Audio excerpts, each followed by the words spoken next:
Hey everyone, I am going to break this up to make a beautiful fall glass art project. Follow along to see what I make. I started with a 14 by 13 inch framed mirror.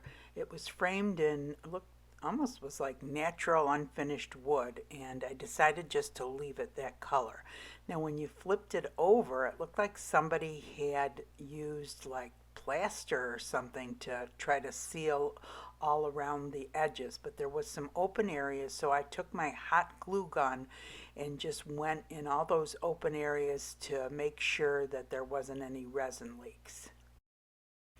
Also, over a year ago at a garage sale, I had picked up two topless pumpkins. They were almost like pumpkin pots, and I used my nippers. These are actually called Seabell ceramic scissors. And I got these on the Wits End Mosaic site, the same place I got my Seabell nippers from. And cut it down, and actually cut it into three sections. And I think the other section I can actually use, and it's kind of like ceramic, I think is what it's made of. And I just kept on kind of nipping away at it until I got it fairly flat so that I could use it as a pot on the front of a project. And then I took it out to the garage to sand the sides down. I used the grinder, my stained glass grinder, for a minute, but I had to hold it at kind of a weird angle, so I decided to try this. So this is a new Resiner's rotary tool, and it's pretty cool. It has grinders, sanders, polishers. It comes with some polishing cream, and it also has drill bits, which you probably saw me drilling holes in all the Christmas ornaments that I made in my previous videos, my previous 2 or 3 videos. But it's super easy to use. It has an interior collet, an exterior collet, and you just find the one that fits, put your tool in, continue to screw it in, hold the white button down and let it click one time. And then you just hold the button down to start it, and you keep on pushing the button as many times as you want to make it go faster and faster. And to shut it off, you just hold the button again at the bottom. And it's just super easy to use. It's cordless. I don't even use the black cord that goes with it because it fits on my iPhone charger. Yeah, I just charge it that way. And so I just used it to smooth out the edges a little more. And like I said, you keep on clicking like that to make it go faster and faster, or just hold your finger on it to totally shut it off. I will leave a link in the description, and I do have a 15% off coupon code. I believe it's on sale, but you can get an additional 15% off if you use my discount code. So the main flower that I'm going to be using for this project are roses. And to make roses, you need rounded glass. And so I'm just picking through this pile of glass to find round pieces that I think I can use to make roses with. And all of this glass has been nipped up before this. I had it saved in baggies.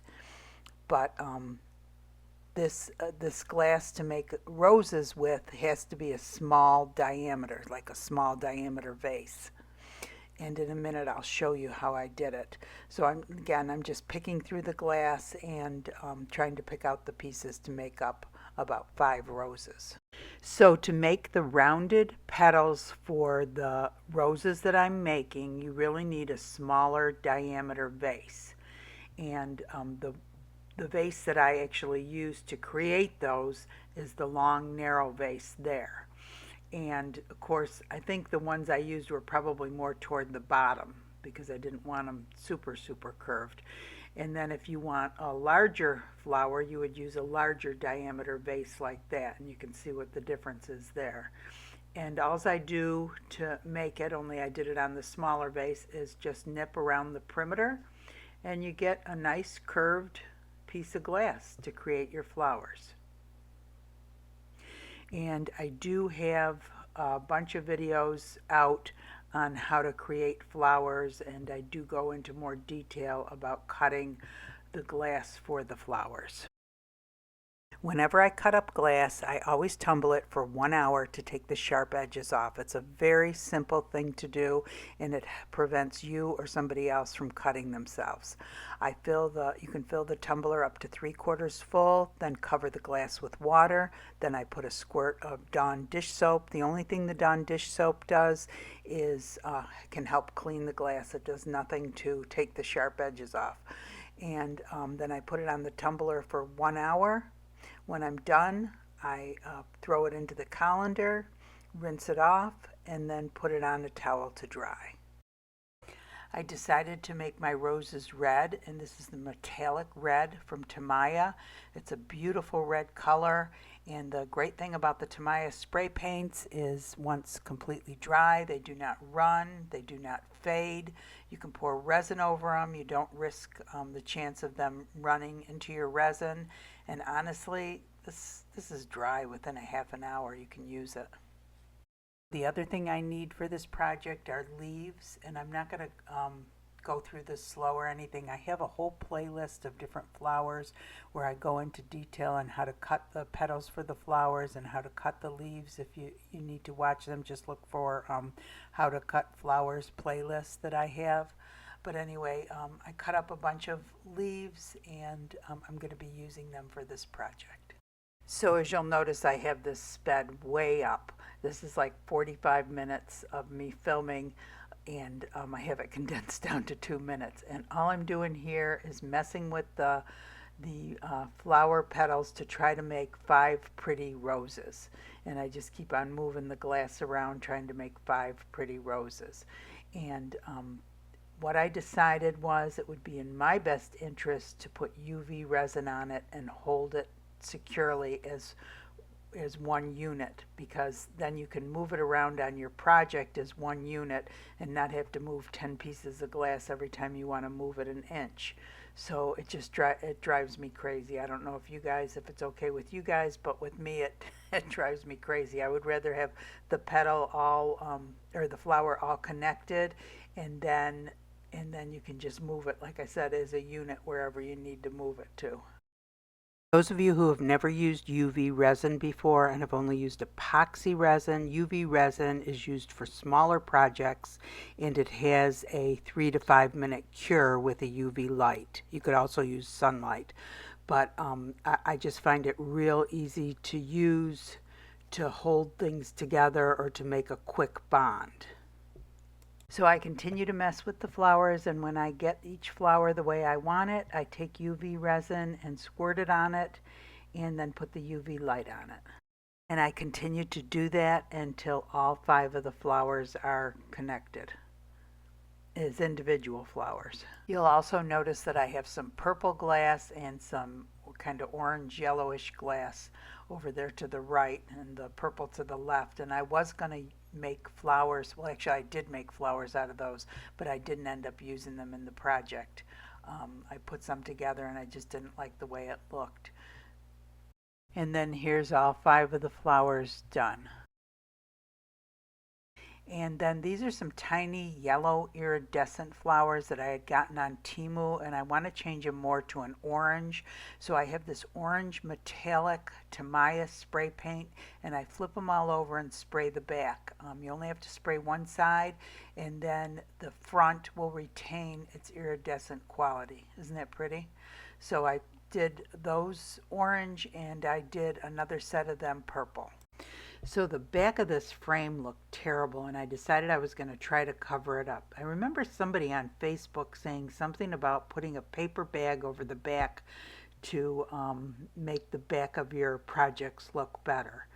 And so I put painter's tape first, just as an extra precaution against resin leaks. And then I first tried to put two-sided tape down all the way around the perimeter of the back, but that didn't work. And you'll see the paper bag I have, it looks wet there. It's because I sprayed it with some water and dried it some to try to get the wrinkles out of them. But anyway, the two-sided tape just did not stick at all, and what I ended up using was Elmer's glue. So I took the two-sided tape off, put Elmer's glue around the perimeter of the back, and then pushed the paper bag down. It kind of hung up around the corners. And I figured I'd just let it dry like that. I put some heavy books on it. So after I thought it was dry, I took the books off, and I didn't cut it around the perimeter yet to make it even. I figured I would do that after I was all done with the project, and just to make sure that it was good and dry. So the next thing I did was I cleaned the glass with some window cleaner, but then I went and got some isopropyl alcohol and cleaned one more time with the soft cloth. I always clean it with the isopropyl alcohol 99% just before I put my project together. And then I just started assembling the project. Put my little pumpkin on, I put my roses on, and then the glass that I'm putting around the roses is actually a fire glass. It's 1/4 inch. I think it's called emerald green fire glass. It's a real pretty fire glass, and I believe the one side has a silver reflective side. And I tried to pull out all the giant pieces, because even though you order 1/4 inch fire glass, inevitably there's larger pieces in there, which I don't mind, because I'll keep them for other things. I don't nip them up or anything, but for this I just happen to want the smaller glass, and I just think this is real pretty. I've made a lot of Christmas trees with this green glass, and I will leave a link under the description for it. I just showed it in a Celestial fire glass container, but it isn't Celestial fire glass. I think this glass came in a bag and I had to wash it. The Celestial fire glass, I get the clear a lot, and I save the containers and put other glass into it. So like I said, I'll leave a link for the green glass in the description. And then these are the leaves that I had cut up. I'm just picking out leaves and putting them around. And then here's my little tiny acrylic flowers that I had painted with the Tamaya. I think I painted that with the Tamaya metallic orange and the Tamaya purple, translucent purple, and just place those all over. And originally I was going to use some giant purple flowers, but my son came over and he said no, that wouldn't look good, so I didn't end up using them. He usually is right about how things look. He has a better eye than I do. I took some more of that same green glass and put it down at the bottom. I also had some orange. This is Celestial fire glass that I spray painted with the orange Tamaya spray paint, and just sprinkled some of that on top of there. I had a little gold pumpkin, a leaf. Hobby Lobby has like these little acrylic leaves and acorns and stuff in containers that are relatively inexpensive. All their fall stuff is 40% off. And just kind of decorated it and then brought it into the resin room. It was ready for resin. So the other thing is, can you see that dull area around the flower that the arrow's pointing to? That's actually the UV resin that's holding the rose together. And the reason I'm showing you that is I was kind of worried when I was putting the project together, but the reason that the UV resin is cloudy like that is I forgot when I was putting it together, I was putting it together on a dull paper. It's like it was either a wax or a parchment paper. So remember, when you put resin on something that doesn't have a shiny finish, the resin will not have a shiny finish. So if I had done it on the shiny silicone mat, that would not have happened. The resin I'm going to be using for this project is Bond Crafter resin. This is their regular casting resin. Right now it's on sale for, I think, $39 a gallon. It's an amazing deal. It's a great resin. You can use this for molds, and you can use it for glass on glass, anything that has a border around it. But you have to make sure you do it thick enough on the glass. So I had a problem with this. I actually ended up putting it on the heat table, and when I looked at it a couple hours later, when it was supposed to have been done, it had pitting in it, and I've never had pitting with glass on glass. So I thought maybe I had put it on too thin, because I've done other projects on this heat table with glass and they worked out. But anyway, I started drizzling the resin on the top and just spreading it over some of the flowers. I really didn't want to get any on the front of the pumpkin, so every time I drizzled some on it, I wiped it off, because I thought it was nice and shiny as it was. It was fine. And then I just continued to drizzle the resin over the bottom part of the glass, making sure everything was covered. I always try to do the glass first. And then once I was sure all of that was covered, I started putting it around the perimeter and up into the corners. And even though they say resin is self-leveling, it's important that you push it around and make sure it goes along the edges and into all of the corners. And I use my little silicone brush to do that. And then next I use the kitchen torch to get rid of the bubbles. It's really important that it's sitting on a flat, level surface. When I'm done with the project, I come back every 15 minutes to check for glass placement and to reposition it if needed. If it's sitting flat, it shouldn't move, but sometimes it does.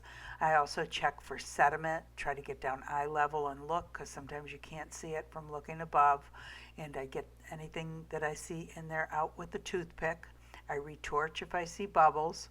It's in your best interest to cover your project with a dust cover.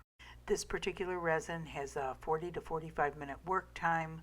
It cures best at temperatures between 70 and 80 degrees Fahrenheit. All resins are different. You need to read the directions for the resin that you are using. At the very end here, you see me coming back and putting some little pearls in each of those tiny flowers. Hey everyone, I think this turned out real pretty. So this pumpkin here, I have had for at least a year. I had gone to a garage sale last year, and I had actually gotten two of these. I found two of them there. And the one you saw me breaking up. And luckily I was able to go back on my phone and find the original video of me breaking it up. And it's kind of, I don't know what kind of material it is, like almost like ceramic. It was real easy to break with that nippers.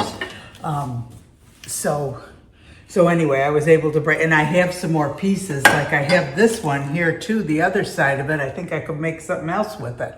So anyway, and then I have another whole one that was out in the garage. But anyway, I messed with this forever. I had actually made other flowers for it. I'll have to show you. I had made some big purple flowers. I had that little color card. Remember I told you I got these color cards, about a month ago, because I'm so bad with colors. And I was actually thinking about putting pink in it, because there's pink in this too, but I just thought it was too much. But I had made some other flowers, and I had made some big purple flowers to go in it. And my son came over and he goes, "Oh, those don't look good." I was going to put a couple big ones. They might look good now on top of it.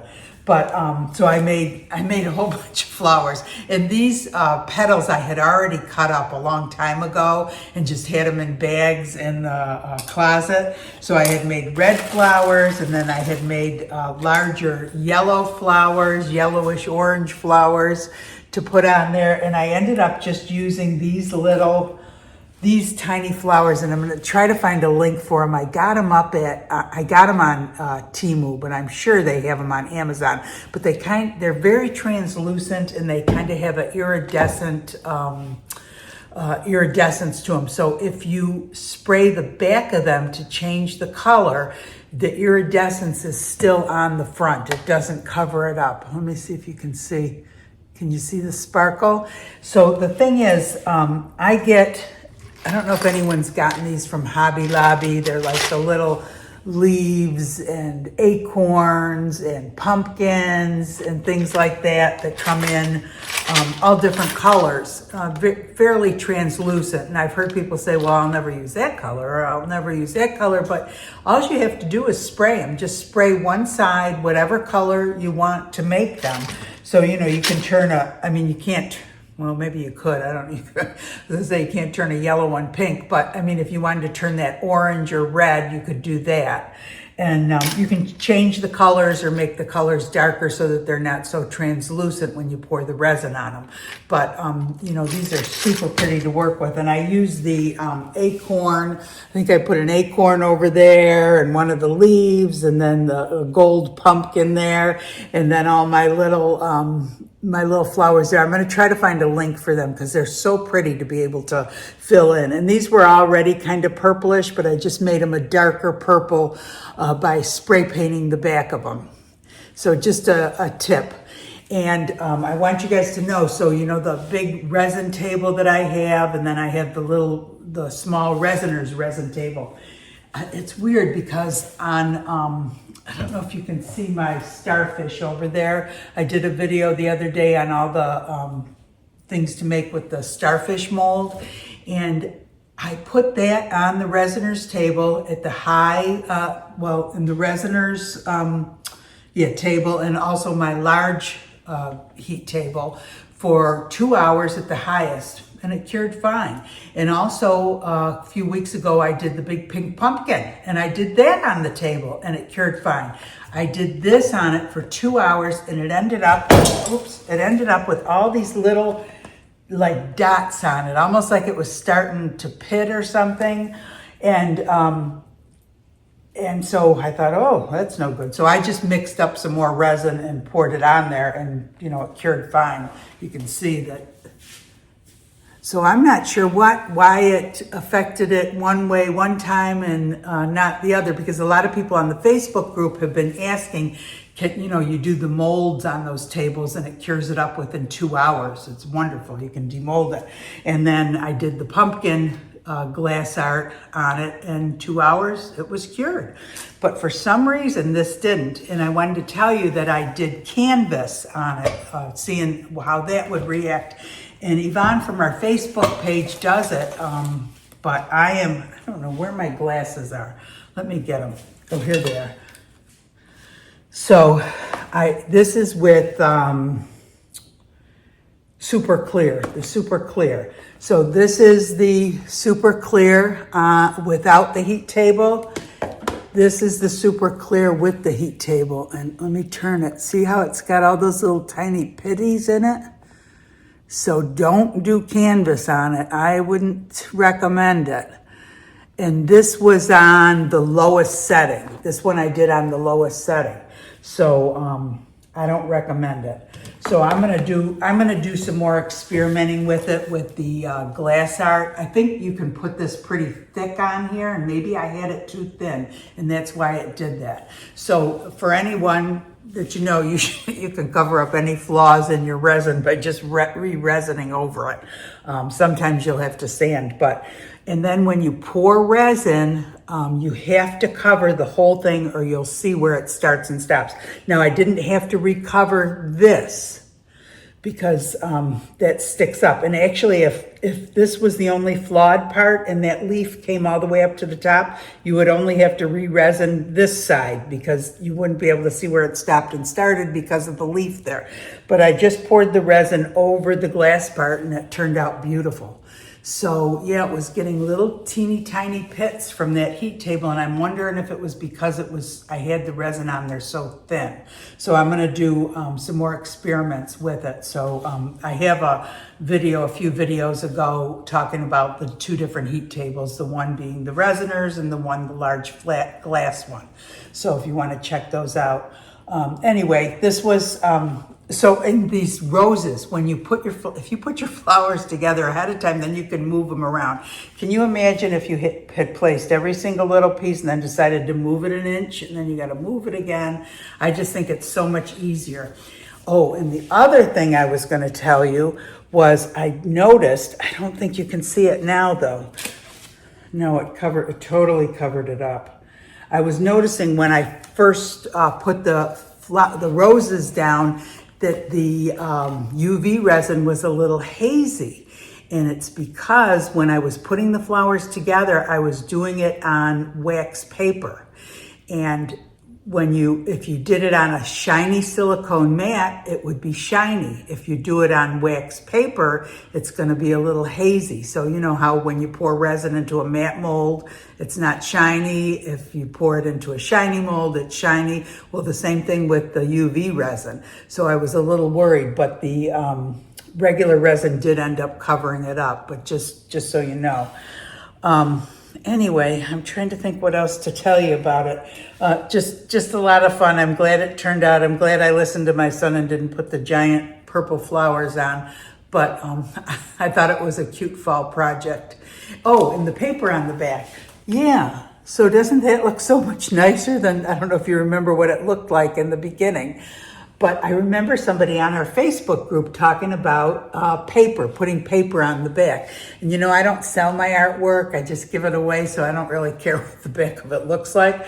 But this one looked so bad, and I thought that was a good way to cover it. Now, if you're doing glass on glass, I suppose you could do it like that and then go ahead and cut you know, with the razor around, and then you'd be able to see through it, and it would cover up if the back of it, the perimeter didn't look very nice. But anyway, that is the best. If you could see some of my artwork on the back, it's awful.